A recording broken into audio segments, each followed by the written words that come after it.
Individuos discipulando a individuos. Gálatas 4:19. ¿Listo? Hijitos míos, otra vez, por quienes vuelvo a sufrir dolores ¿de qué?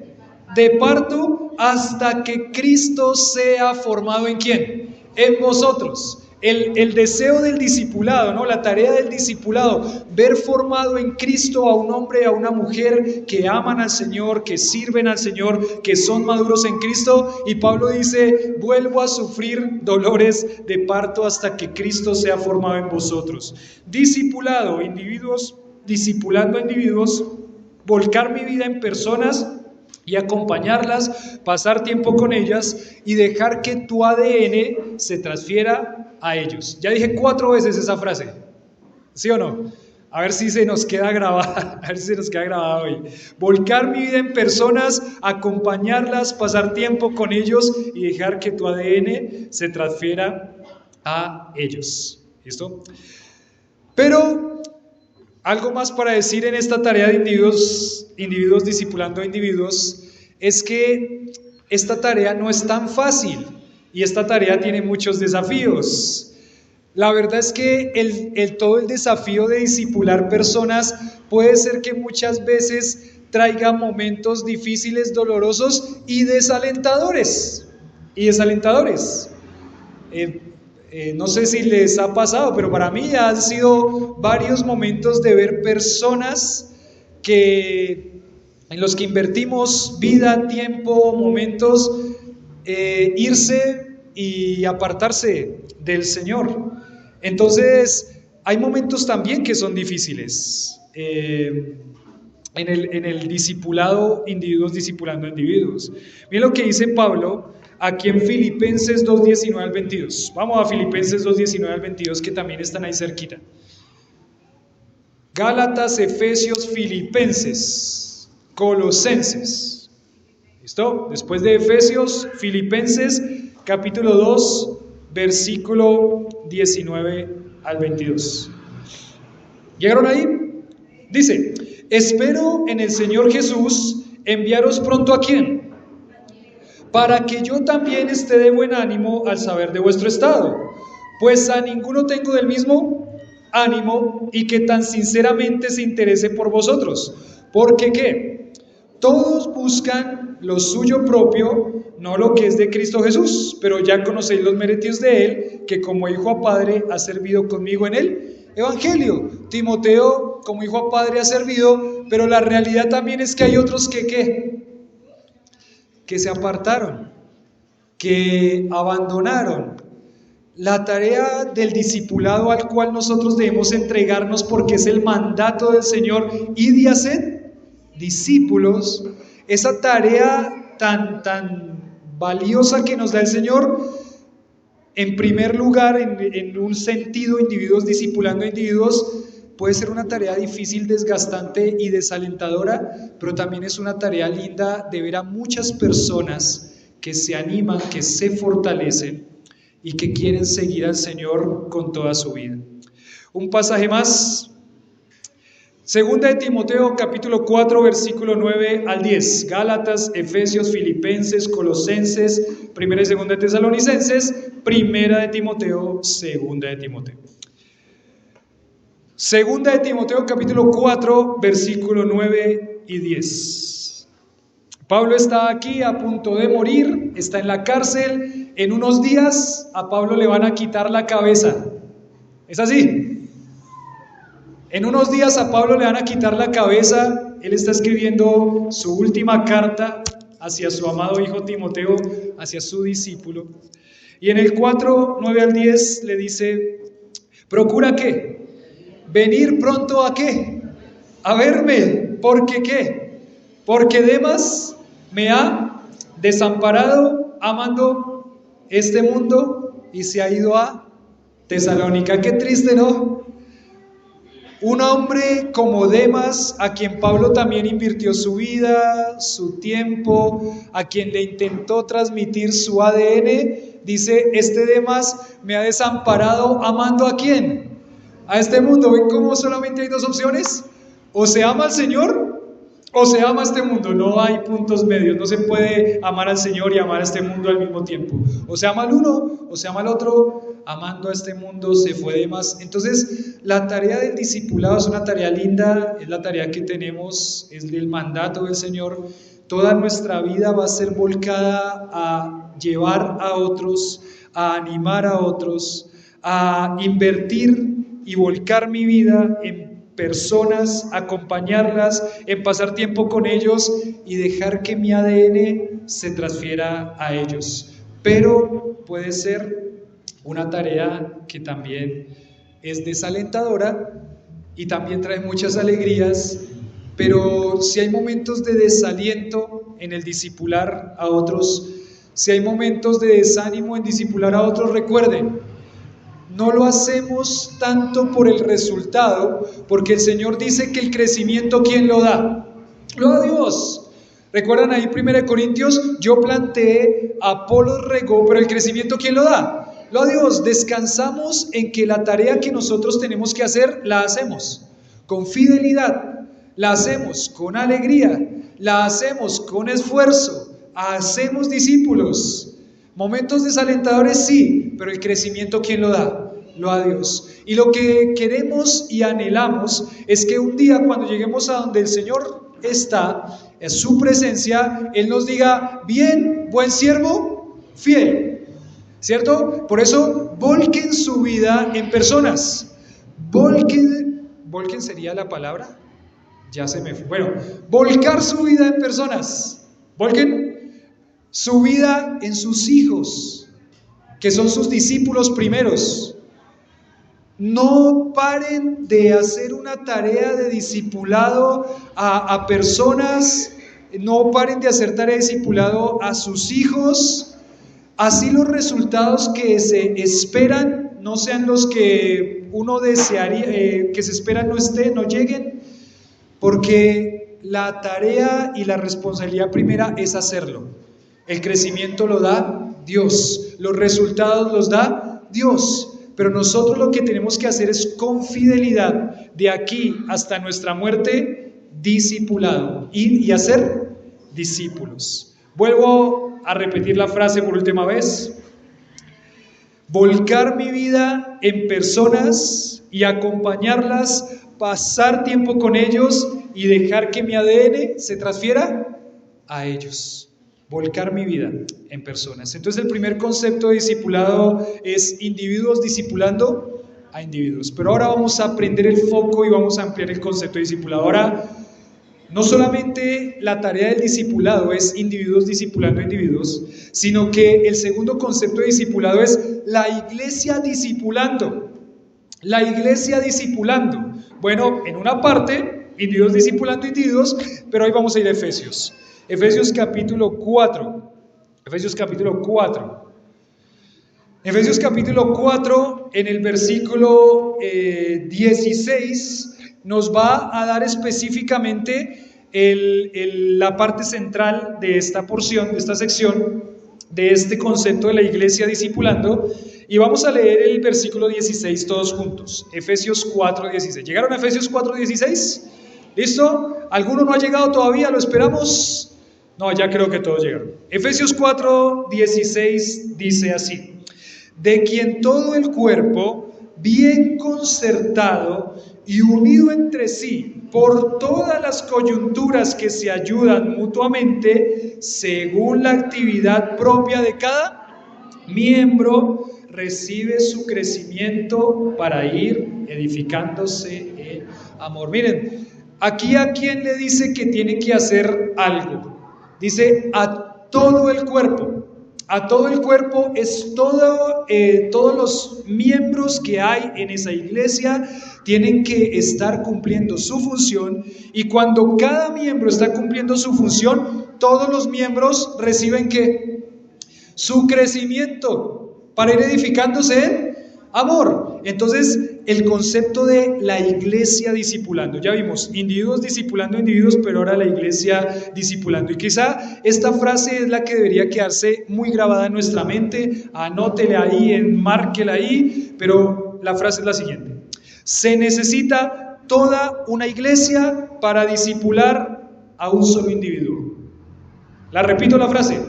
Se necesita toda una iglesia para discipular un solo individuo. Tremendo, ¿no? Porque el concepto de individuos discipulando individuos, listo, está bien. Yo vuelco mi vida en algunos. Pero ahora necesitamos a toda la iglesia para discipular a una sola persona.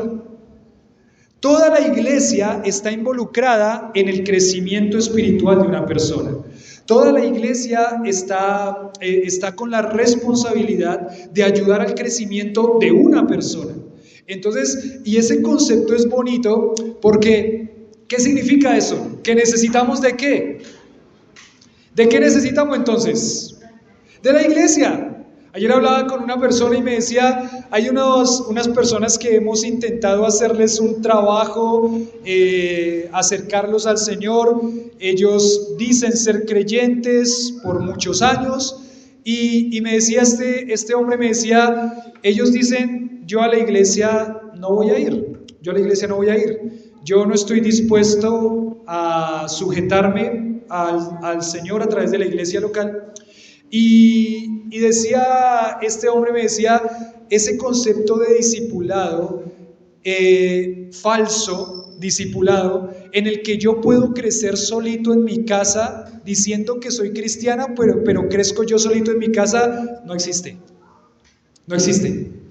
No hay ningún concepto de crecimiento espiritual de una persona sin la iglesia local. No hay forma de que crezca. Él puede decir que crece, pero la realidad es que bíblicamente, según este pasaje en Efesios capítulo 4, una persona que está desprendido de su iglesia no puede crecer. No puede crecer. Es como les conté muchas veces en la historia, si yo le quito a mi cuerpo este dedo y dejo el dedo ahí solito, ¿el dedo solito puede crecer? No se puede, se va a secar, se va a morir. Porque se desvinculó ¿de dónde? Del cuerpo, que es el que le da vida. La iglesia es el cuerpo. Entonces no hay ningún creyente que pueda crecer solito, aislado del cuerpo. Así lo quiera argumentar, como lo quiera argumentar, no es el concepto bíblico. No puede crecer. Entonces se necesita toda una iglesia para discipular un solo individuo. Un solo individuo. Entonces, la relación con todo el cuerpo de creyentes es vital para la edificación mía y la edificación mutua. En primer lugar, entonces, la iglesia discipulando sería este punto, y en el primer subpunto sería, fuiste capacitado por Cristo para edificar a otros en la iglesia. Fuiste capacitado por Cristo para edificar a otros en la iglesia. ¿Fuiste capacitado por quién? Por Cristo. ¿Para qué?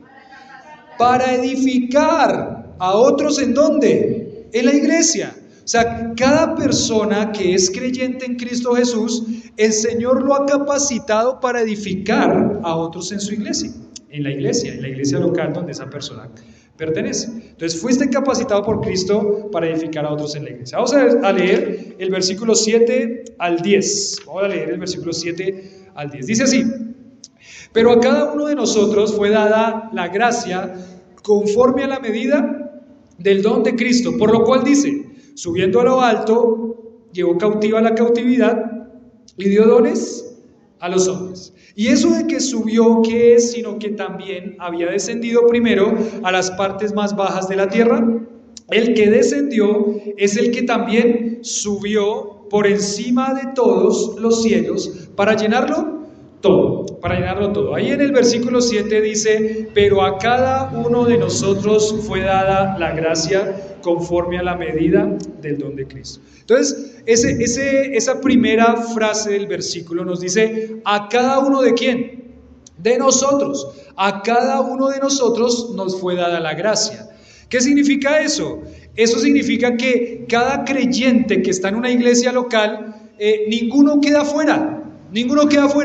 Cada creyente que está en una iglesia local que ha creído en Cristo como su Salvador, tiene ¿qué? Un don o tiene dones. Aquí estamos en la clase de dones. ¿Quiénes están en la clase de dones? Está el nivel 3, ¿no? ¿Está en la clase de dones? Bueno, Clase de dones hoy, clase de dones hoy.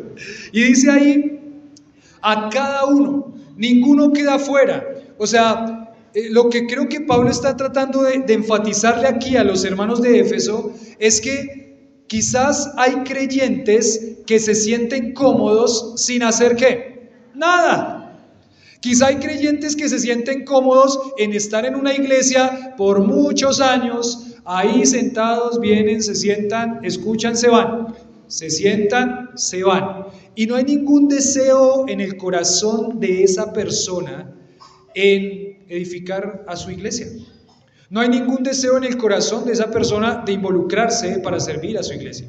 No hay ningún deseo en el corazón de esa persona de poner en práctica y poner en el ejercicio de los dones, en el ejercicio esos dones que van a edificar a la iglesia. No hay ningún deseo. Simplemente vienen, se sientan, se van. Quizá era algo que estaba pasando también en las iglesias en ese momento de la historia, o no las iglesias, personas específicas de la iglesia. Pero Pablo les está empezando a hacer mirar, detallar que a cada uno de los que están en la iglesia, Dios le dio dones. Y esos dones son para edificar ¿a quién? A la iglesia.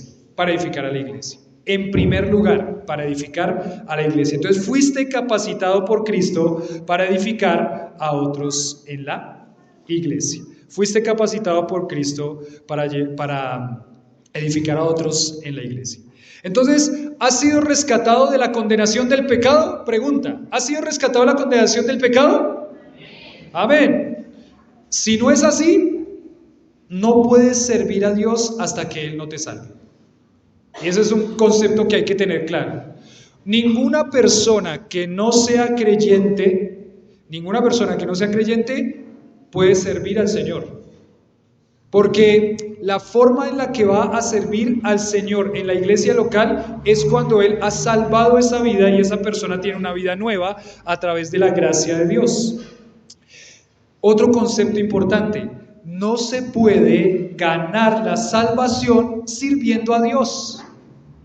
Y ese es un concepto que es muy importante que lo recordemos. No se puede ganar la salvación sirviendo a Dios. No hay ninguna forma de salvar la salvación porque la salvación es un ¿qué? Es un regalo.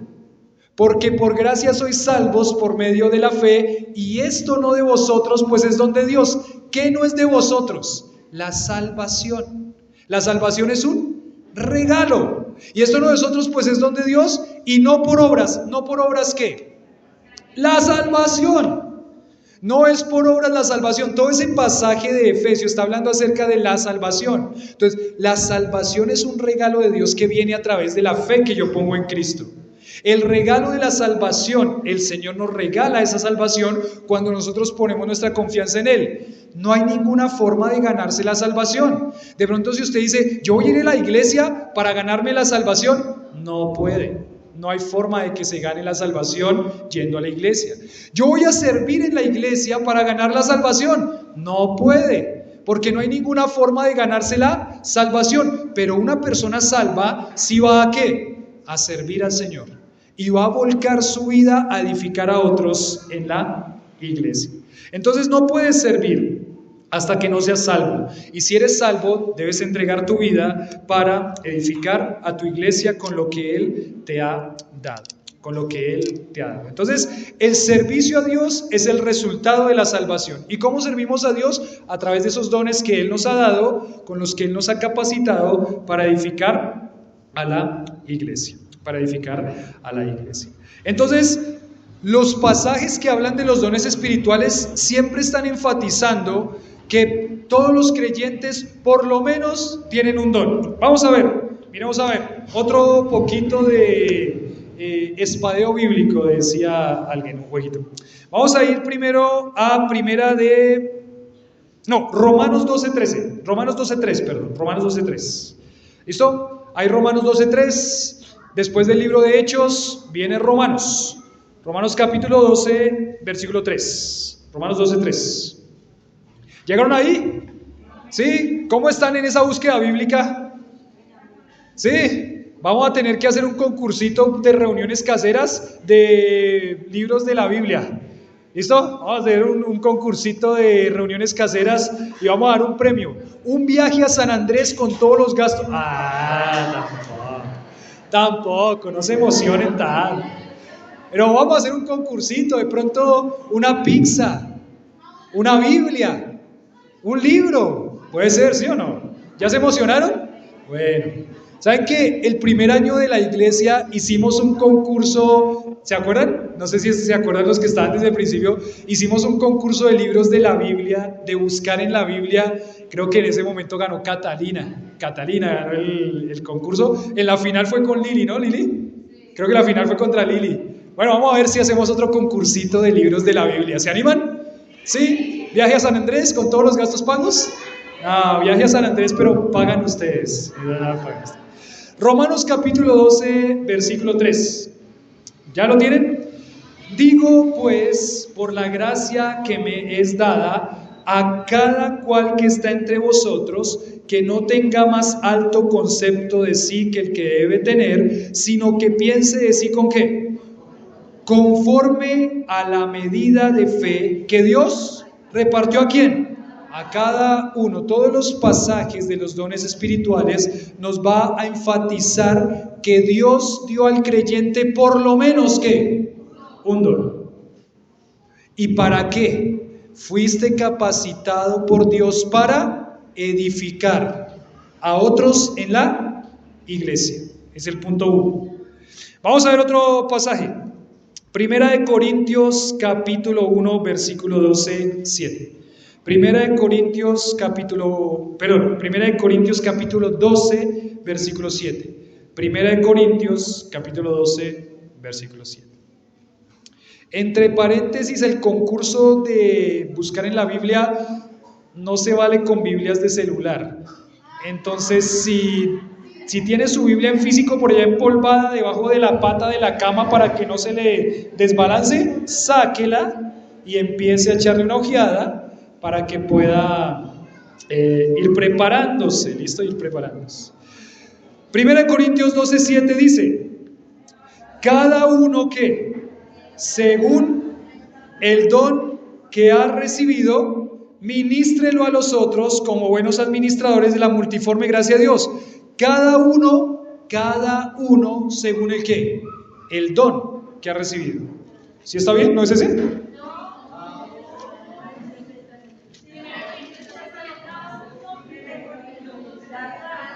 Sí.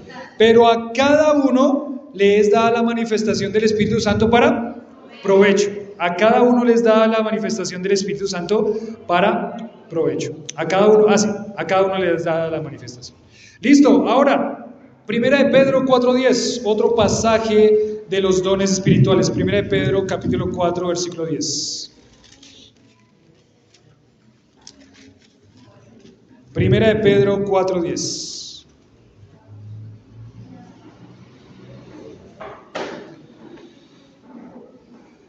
¿Listo? ¿Llegaron a 1 Pedro 4:10? Dice: cada uno según el don que ha recibido, otra vez, cada uno según el don que ha, ministrelo a los otros como buenos administradores de la multiforme gracia de Dios. Miren que aquí el concepto de los dones espirituales está diciendo: cada uno del que es creyente tiene un don. ¿Y ahora qué tiene que hacer? Ministrarlo, ponerlo al servicio de esa palabra administración. En otros contextos se malentiende. La palabra administración en contextos carismáticos y pentecostales se malentiende. La palabra ministrar significa servir. Entonces cada uno, según el don que ha recibido, ministrelo, utilícelo para servir a los otros como buenos administradores de la multiforme gracia de Dios. O sea que lo que Dios me dio, ¿para qué es? Según la palabra dice ahí, administrarlo. ¿Qué significa la palabra administración? Administrador, que yo lo cuido, yo miro cómo hago eso crecer, yo estoy cuidando, guardando eso, el que administra. Entonces, el don se tiene que administrar. El don que Dios le dio a cada creyente debe ser administrado, y en esa administración cada creyente debe ser hallado como fiel, dice 1 Corintios capítulo 4. Se requiere de los administradores que cada uno sea hallado fiel. O sea que si uno no está utilizando el don para edificar a otros en la iglesia local, no está siendo un buen administrador de lo que Dios le dio. Esa es la conclusión de estos pasajes. Cada uno tiene un don, tiene que administrarlo. Sí, tiene que administrarlo. Regresemos a Efesios capítulo 4. Regresemos a Efesios capítulo 4.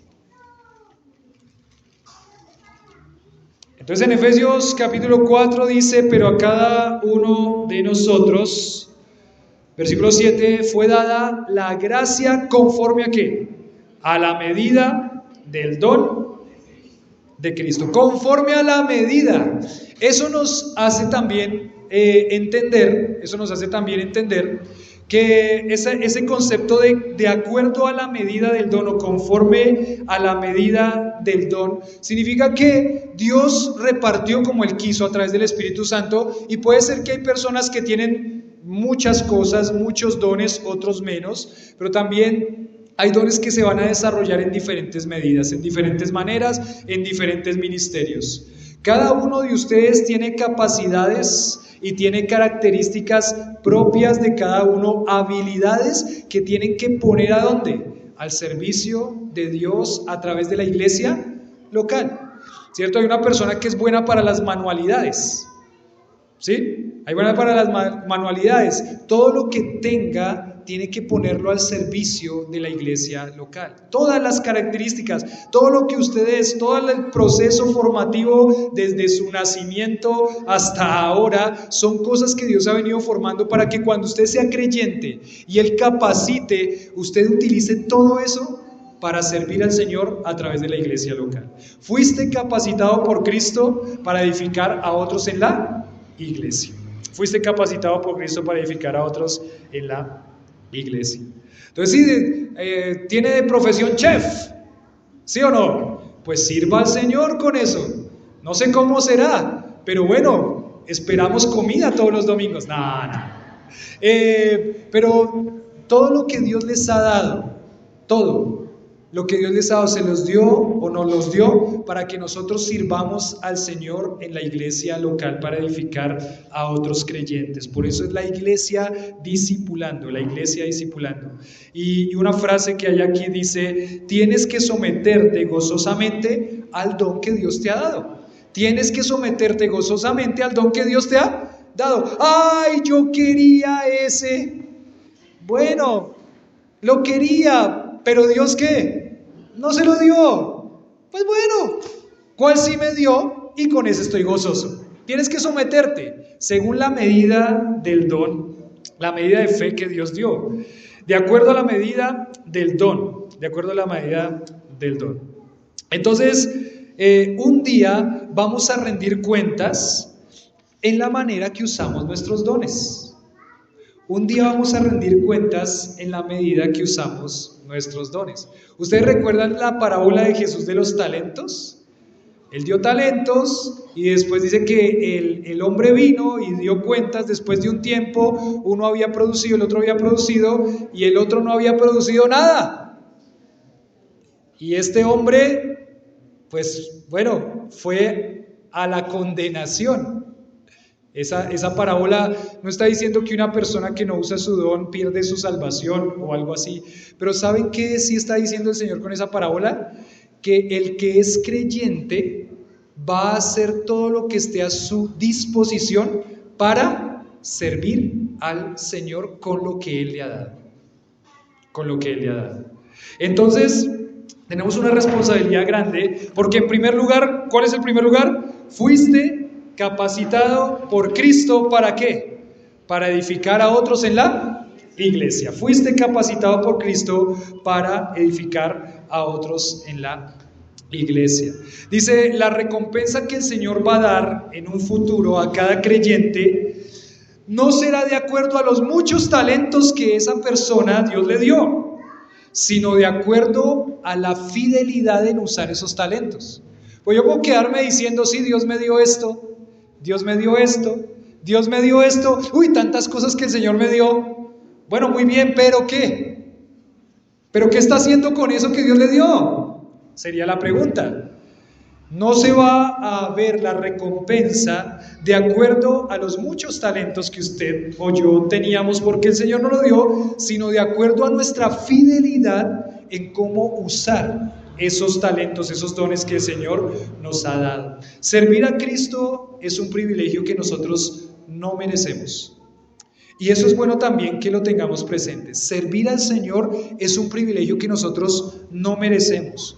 En los dones espirituales y en el ejercicio de servicio a Dios no hay jactancia, no hay lugar para la jactancia, porque lo que cada uno de nosotros tenemos, no lo tenemos porque nosotros somos muy lindos o muy buenos, o mire cómo soy yo, sino que lo tenemos es porque Dios nos lo dio como un regalo. Ahora, ¿qué hay que hacer? Administrarlo de una manera correcta. Todo lo que nosotros tenemos, todo, desde este saco, desde su casa, desde cada cosa que usted tiene, un esmalte para pintarse, un reloj, cada cosa que usted tiene es un regalo inmerecido de la gracia de Dios. Entonces, administrelo bien, agradézcalo bien y úselo para servir al Señor con todo lo que tiene. Todo lo que tenemos es inmerecido y a la vez no podemos ni quejarnos de lo que Dios nos dio y tampoco abandonar lo que Dios nos dio, porque es una responsabilidad que tenemos grande. Fuiste capacitado por Cristo para edificar a otros en la iglesia. Es decir, mi crecimiento de Julián depende de esta iglesia local. Interesante, ¿no? Depende de ustedes. Mi crecimiento depende de ustedes. En la medida que ustedes vayan poniendo al servicio del Señor lo que Dios les dio, yo también voy creciendo y cada uno de nosotros vamos creciendo. Entonces la iglesia debe madurar en el concepto.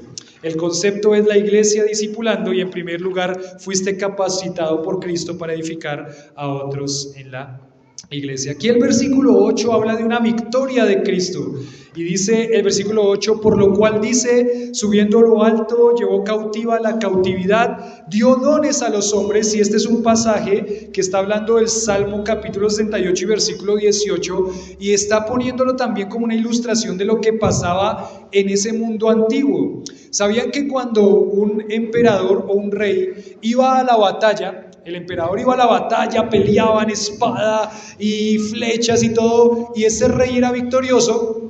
Ese rey agarraba todas las cosas valiosas que tenía ese otro pueblo, las agarraba y las traía. Y cuando las traía a la ciudad, ¿qué hacía ese rey? Regalaba y daba todo eso que habían traído de los enemigos, de los que habían vencido, y los regalaba a todos. Y los daba a todos. Y entonces lo que nos hace pensar en este pasaje específicamente es que está hablando de la victoria que Cristo hizo, y esa victoria que Cristo hizo desde de descender del cielo y descender a las partes más bajas de la tierra, que muchos de los comentaristas dicen es la sepultura, resucitar, esa victoria de Cristo de la resurrección, lo que hizo fue, como ese rey que traía esos dones y esos regalos, repartirlos. Y por eso es que el concepto de dones es regalos que Dios da por esa victoria que Él tuvo en la cruz y en la resurrección. Entonces la victoria de Cristo le califica para otorgar estos dones a la iglesia. La victoria de Cristo le califica para otorgar estos dones a la iglesia. Si Cristo no hubiera vencido sobre la muerte, no hubiera podido dar dones a nadie. Si Cristo no hubiera vencido sobre la muerte, no hubiera iglesia, no habría nada de eso. Pero como Cristo venció, entonces Él, como el Rey glorioso con autoridad, también regala estos dones, estos regalos, para que haya un servicio de edificación en la iglesia local. Y entonces terminamos este primer punto que dice, fuiste capacitado por Cristo para edificar a otros en la iglesia. Valórenlo, valorémoslo, porque esto que tenemos es producto de una victoria que Cristo hizo en la cruz, que Cristo hizo al resucitar. Él nos dio esto como un regalo. ¿Cómo trata usted los regalos? Buena pregunta. ¿Cómo trata usted los regalos? ¿Han escuchado ese dicho que dice, lo que no cuesta, hagámoslo fiesta? Espero que ese no sea el dicho ahora, ¿no? Porque sí, saben que sí, a veces somos como malagradecidos con lo que nos regalan. Lo tratamos como si no tuviera ningún valor, ¿cierto? Sí tratamos mejor las cosas que nos cuestan, por las que pagamos, ¿cierto? Esas sí las cuidamos, esas sí que no, los zapatos que compramos nuevos, que no se ensucien, que no se raspen, que nadie me los pise, lo que compramos nuevo. Pero lo que nos regalan a veces, ¿qué? Eso fue regalado. Espero que no sea ese el caso en este caso, porque el Señor pagó un precio muy grande al venir a morir, al vencer en la cruz y al vencer en la resurrección, para darnos dones a nosotros como creyentes para edificar su iglesia, y aún más, para presentársela a Él mismo en el futuro como una iglesia sin ¿qué? Sin mancha ni arruga. Entonces Él está obrando aquí en esta iglesia, en discipulado, la iglesia discipulando, para presentarse su iglesia a Él mismo como una iglesia gloriosa que no tiene mancha, ni arruga, ni contaminación. Espero que el regalo de los dones espirituales que el Señor nos ha dado a nosotros no sea como el dicho, lo que no cuesta, hagámoslo fiesta, sino que lo miremos con mucha responsabilidad como administradores de la multiforme gracia de Dios. Fuisteis capacitados por Cristo para edificar a otros en la iglesia. Punto 2. Fuiste bendecido por Cristo para servir a otros en la iglesia. Fácil. Fuiste bendecido por Cristo, ¿para qué? Para servir a otros en la iglesia. Vamos a leer del versículo 11. Versículo 11 de Efesios capítulo 4. Dice, desde el versículo 11, y Él mismo constituyó a unos ¿qué? Apóstoles, a otros profetas, a otros evangelistas, a otros pastores y maestros, a fin de perfeccionar a los santos para la obra del ministerio, para la edificación del cuerpo de Cristo. ¿Hasta cuándo? Hasta que todos lleguemos a la unidad de la fe, del conocimiento del Hijo de Dios, a un varón perfecto, a la medida de la estatura de la plenitud de Cristo. A la medida de la estatura de la plenitud de Cristo. Entonces empieza ahí diciendo, fuiste bendecido por Cristo para servir a otros en la iglesia. Dice, Él mismo constituyó. Esto no es mérito personal, esto no es mérito de nosotros. ¿Quién hizo esto? Él fue el que hizo esto. Entonces, esto no es algo por lo cual tengo mérito yo. Es algo que el Señor me dio como un regalo. Él mismo constituyó, Él mismo dio dones para la iglesia. Y aquí nos dice varios dones que Él dio para equipar a los santos para servir, para la obra del ministerio. Entonces, en primer lugar, por ejemplo, entendemos que dice que Él constituyó en primer lugar apóstoles y profetas, esos dones que eran temporales para el inicio de la iglesia, Él los constituyó para la edificación de la iglesia. Evangelistas, aquellos que proclaman valientemente el evangelio, ellos salieron por todo el mundo, hay evangelistas, hay estos hombres que se dedican a predicar fielmente el evangelio. Entonces están los evangelistas. La tristeza muchas veces de los evangelistas que tenemos ahora en nuestra época es que los evangelistas sí proclaman mucho el evangelio, pero muchos de esos evangelistas, a algunos se les ha llamado los teleevangelistas, Muchos de ellos tristemente predican el Evangelio, pero tristemente no tienen una profundidad teológica, no tienen una profundidad doctrinal. Y solamente se quedan en esa parte que es el inicio de toda la vida cristiana. Pero Él constituyó apóstoles, profetas, evangelistas. Después dice los que iban a ser una parte fundamental en la edificación de la iglesia. ¿Quiénes eran?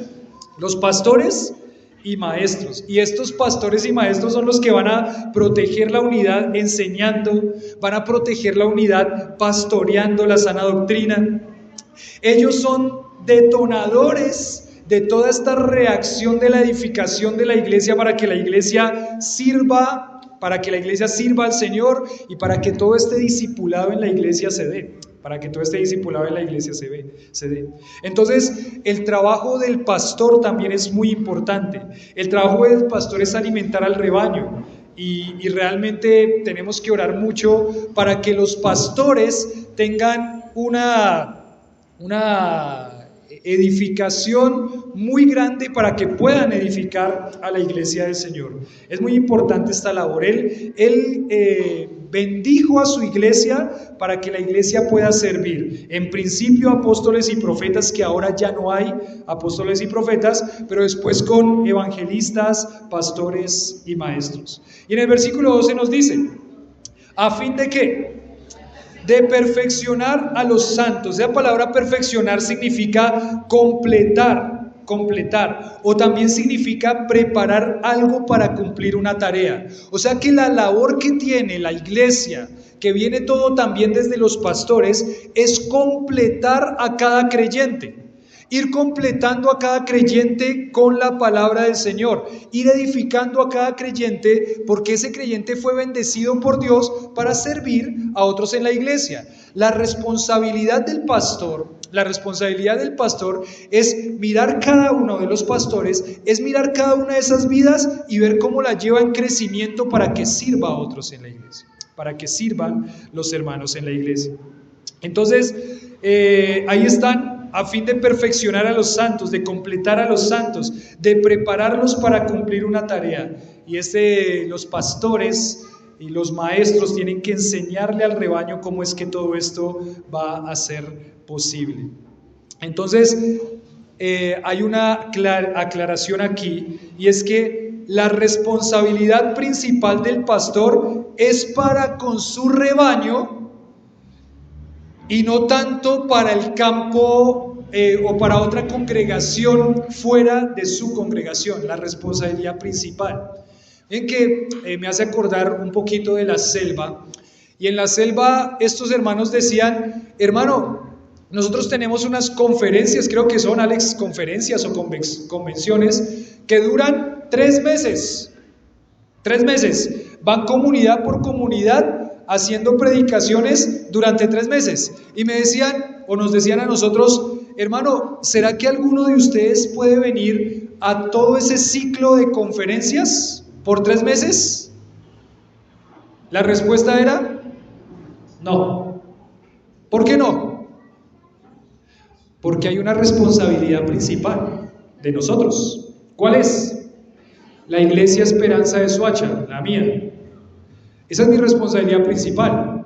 Tomamos un tiempo y invertimos en la selva una vez al año, 3 semanas, y de otras formas durante el año.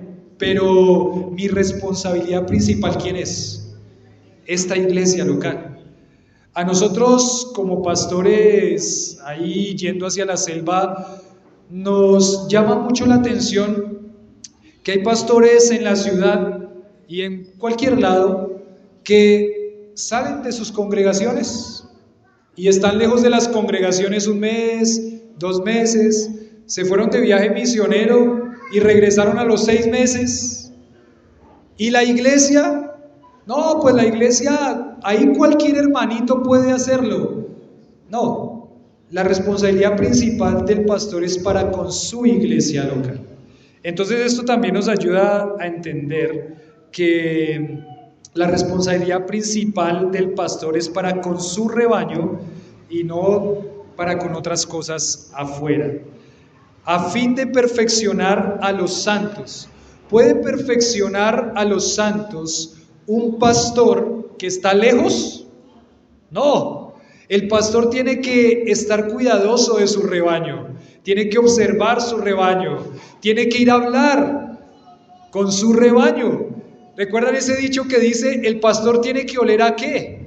A oveja. Y no hay ningún desodorante que se compre en las tiendas que diga olor a oveja.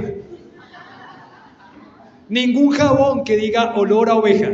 Eso solamente se produce estando con las ovejas.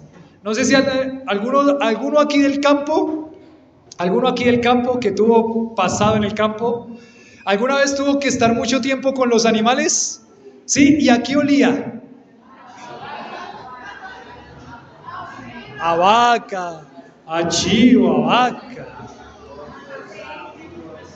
A lo que producen los animales también, ¿sí o no?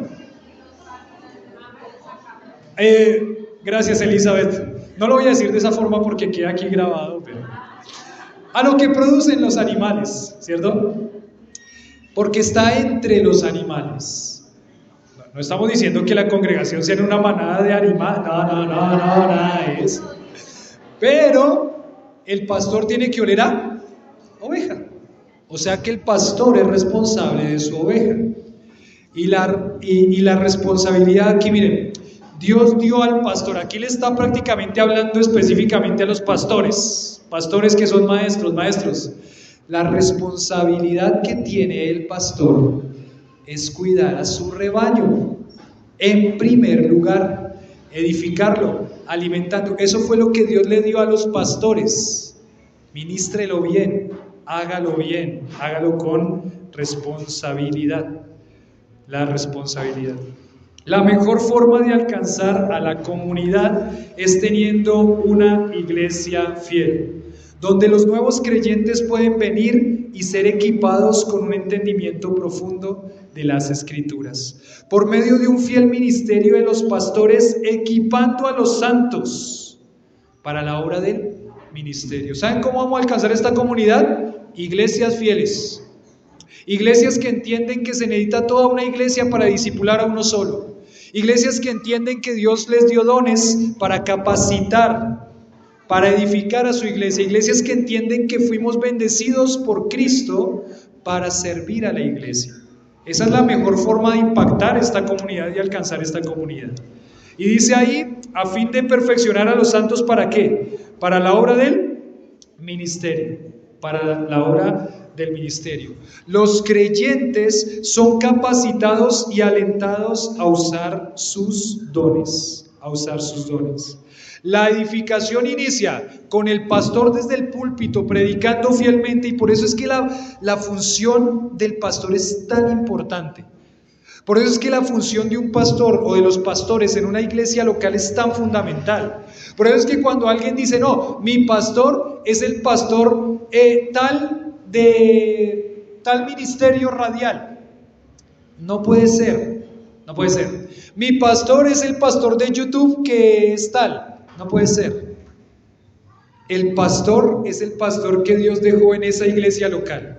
La edificación inicia desde una predicación sana de la palabra desde el púlpito, para que las ovejas y el rebaño pueda ser alimentado muy bien, y esas ovejas bien alimentadas puedan hacer lo que el Señor les mandó a hacer, para la obra del ministerio y para la edificación del cuerpo de Cristo,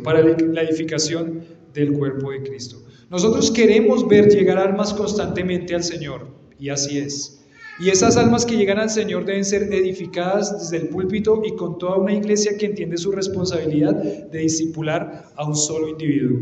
Fuiste bendecido por Dios para servir a otros en la iglesia. Miren acá, Colosenses capítulo 1, versículo 28. Vamos a Colosenses 1, 28. Colosenses capítulo 1, versículo 28. El versículo lema de la iglesia es ese. Creo que se lo deben saber de memoria, espero. Colosenses capítulo 1, versículo 28. Dice, ¿a quién anunciamos? A Cristo, amonestando a todo hombre y enseñando a todo hombre en toda sabiduría, ¿a fin de qué? A fin de presentar perfecto en Cristo Jesús a todo hombre, a fin de perfeccionar a los santos para la obra del ministerio, para la edificación del cuerpo ¿de qué? De Cristo, para la edificación del cuerpo de Cristo. Fuiste bendecido por Cristo para servir a otros en la iglesia. Entonces tienes que aprovechar las oportunidades para ser equipados con la palabra, y después tienes que buscar las oportunidades para servir. Hablábamos esta semana con algunos hermanos que son los del liderazgo de la iglesia, y decíamos, cuando Dios le da a uno la oportunidad de servicio, agárrela, sirva al Señor con toda diligencia y preséntese fiel. Pero la responsabilidad de servir al Señor, valga la redundancia, es una gran responsabilidad. Tiene una responsabilidad muy grande el servir al Señor. Entonces, aprovéchela y utilícela bien. Utilícela bien. Bueno, ¿saben cuándo no van a ser necesarios sus dones y su llamado? El día en que toda la iglesia esté completamente unificada y haya alcanzado la madurez completa. Ese día ya no se va a necesitar más el ejercicio de los dones. ¿Cuál día? El día en que toda la iglesia esté completamente unificada y haya alcanzado la madurez completa. Y ustedes ven este concepto.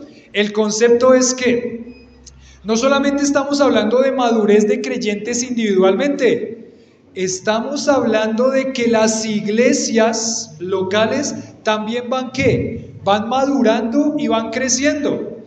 Las iglesias también tienen etapas y las iglesias tienen que madurar y tienen que crecer. Entonces, ¿cuándo no va a ser necesario que utilicemos nuestros dones y nuestro llamado al ministerio? Hasta que la iglesia esté completamente madura. O sea, cuando esté presentada o presente ante Cristo. O sea, que el ejercicio de los dones y el ministerio fiel es de aquí y hasta que la muerte nos separe. Muy bien, excelente. Entonces, esta es la tarea a la que nos debemos dedicar. ¿A qué? A la tarea del discipulado. Discípulos, individuos discipulando individuos y toda la iglesia discipulando. Y toda la iglesia discipulando. Por eso dice ahí, hasta que todos lleguemos a la unidad de la fe, hasta que todos lleguemos a un varón perfecto, dice el versículo 13. Hasta que todos lleguemos a la unidad de la fe, el conocimiento del Hijo de Dios, a un varón perfecto, a la medida de la estatura de la plenitud de Cristo. Vuelvo a recalcar que esto no solamente se refiere a madurez individual, sino que se refiere a una madurez corporativa, una madurez como iglesia. Nunca vamos a llegar a estar completos en esta vida como iglesia ni como individuos, pero esa debe ser nuestra ¿qué? Nuestra meta, nuestro objetivo, llegar a presentarnos perfectos en Cristo Jesús. Le damos ese puntillazo final a todo este concepto por ahora del discipulado. Individuos discipulando individuos, volcar mi vida para transmitir mi ADN a otro. Y el segundo concepto, una iglesia discipulando, utilizando sus dones, creciendo en el conocimiento de la palabra de Dios, se edifica en amor. Bueno, terminamos entonces ahí.